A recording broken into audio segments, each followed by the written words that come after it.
एक खास शख्सियत के साथ मुलाकात। देखिए जयदेव पटेल के साथ नंबर 1 इंडिया न्यूज पर रोजाना रात 9 बजे। नमस्कार व्यूअर्स, मैं जयदेव पटेल और आप देख रहे हैं नंबर 1 इंडिया न्यूज। आपका एक बार फिर स्वागत है एक खास शख्सियत के साथ मुलाकात प्रोग्राम में। आज हम बात करेंगे बांग्लादेश की पूर्व प्रधानमंत्री शेख हसीना के खिलाफ आज इंटरनेशनल क्राइम ट्रिब्यूनल की तरफ से एक अहम फैसला सुनाया गया, जिसमें उनको सजाए मौत का फरमान जारी किया गया। ऐसे में ये जो फैसला है, ये उनके द्वारा जो मानवता के अगेंस्ट में जिस प्रकार से जो कार्रवाई की गई है उसको ध्यान में रखते हुए सुनाया गया। इसके क्या मायने आखिर, क्यों कहने के टायर में उनकी तरफ से कोई हिस्सा नहीं लिया गया और एक तरफा जो फैसला है, ऐसे में आगे इसके क्या कुछ कानूनी प्रावधान हो सकते हैं। इन्हें तामुद्र बात के लिए हमारे साथ खास सामान है न्यायविद और साथ ही अंतर्राष्ट्रीय न्याय परिषद के अध्यक्ष डॉक्टर आदित्य अग्रवाल।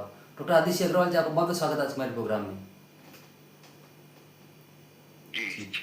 डॉक्टर आदित्य अग्रवाल जी, आपसे मेरा पहला सवाल है, क्या आज आईसीटी की तरफ से बांग्लादेश की पूर्व प्रधानमंत्री शेख हसीना के खिलाफ जो सजाए मौत का जो ऐलान किया गया, आप कैसे देखते हैं इस फैसले को? देखिए, ये डेमोक्रेसी के लिए बहुत गलत है कि पॉलिटिकली मोटिवेटेड होकर ऐसा एक ट्रिब्यूनल बनाया जाए और उसमें इस तरीके के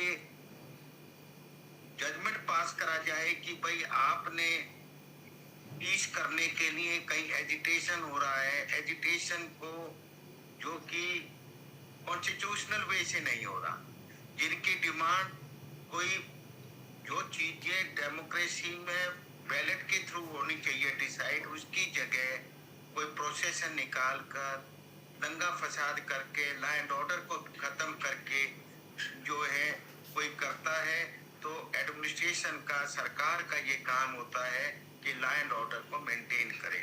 और उसको मेंटेन करने के लिए सारे वर्ल्ड में कोई भी जो गवर्नमेंट हो, कोई किसी भी पार्टी की हो, वो पीस लाने के लिए जो एजिटेटर्स होते हैं उस पे लाठीचार्ज या गोलियां भी चलाती।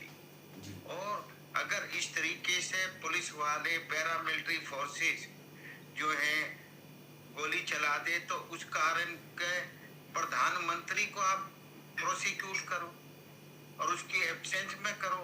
अगर इस तरीके से होने लग जाएगा तो वर्ल्ड का कोई भी हेड ऑफ गवर्नमेंट जो है उसके खिलाफ, ये तो सिटिंग थी, जो रिटायर्ड हो जाए उसके खिलाफ भी कल को नई गवर्नमेंट आती है कि जी आपके टाइम में तो इस तरीके के एजिटेशन हुए, उसमें 2 आदमियों का गोली लग गई और ये तो आपका ही, आपने ये कराई थी, तो आपको हम मुल्जिम डिक्लेयर करके और कन्वर्ट करते। This is not good for the democracy. This will bring very bad to the Bangladesh, and we being the neighbor, and Sheikh Hasina is staying in India, and I am certain that Indian government will not hand over, although there is a request from the government of Bangladesh for extradition of Sheikh Hasina, because although there is a India Bangladesh extradition treaty of 2013, but that also, because the crime which this commission has asserted that she has committed, that does not empower Bangladesh and to take away from India on extradition. जी doctor Aditya Agarwal ji, अगर हम बात करते हैं तो आज जिस प्रकार से आईसीटी ने अहम फैसला सुनाते हुए शेख हसीना को मौत की सजा का जो फरमान सुनाया है, इसके बाद कहें कि उनकी प्रतिक्रिया भी सामने आई है। उनका कहना है कि ये जो फैसला है वो सिर्फ और सिर्फ राजनीतिक परिप्रेक्ष्य में एक टारगेटेड फैसला है। क्या कहेंगे इस पर?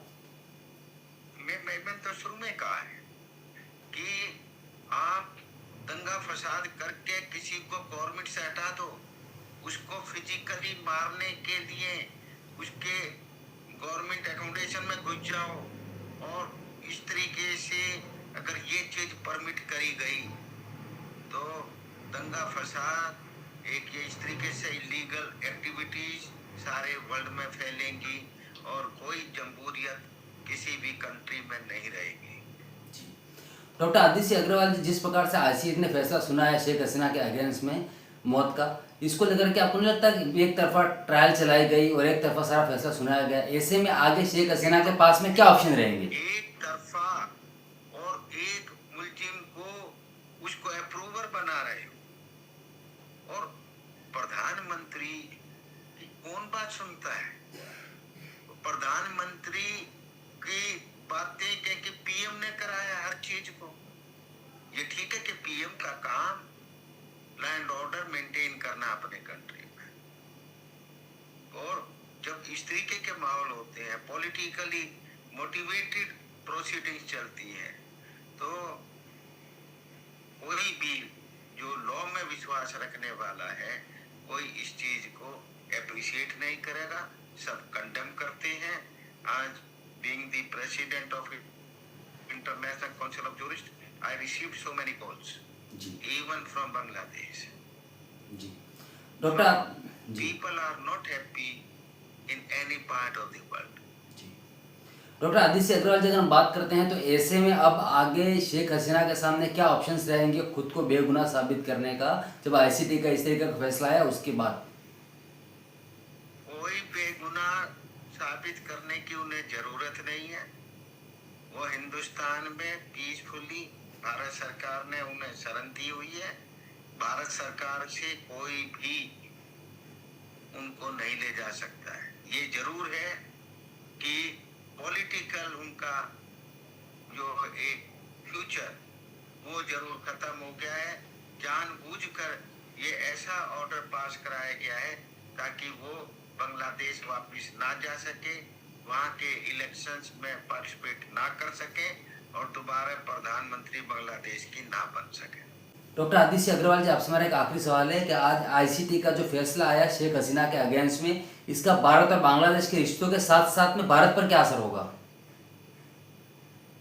देखिए, ये ठीक है कि हमारे जब प्रेजेंट गवर्नमेंट, चाहे ये प्रेजेंट गवर्नमेंट इंटरिम है, परंतु आगे फ्यूचर में हमारे जब हम एक्स्ट्राडिशन में इनको मिसेस शेख हसीना को पाकिस्तान को नहीं देंगे, तो नेचुरली प्रेजेंट जो गवर्नमेंट है, पॉलिटिकल पार्टी है, वो भारत से अच्छा उनका रिश्ता नहीं रहेगा।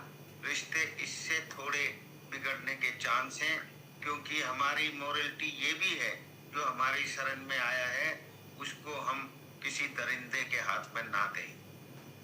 तो इसलिए रिलेशन थोड़े खराब हो सकते हैं, परंतु प्रधानमंत्री मोदी जी हैं, वो जानते हैं कि कैसे दोनों में बैलेंस रख के रिलेशंस वो ठीक कर लेंगे।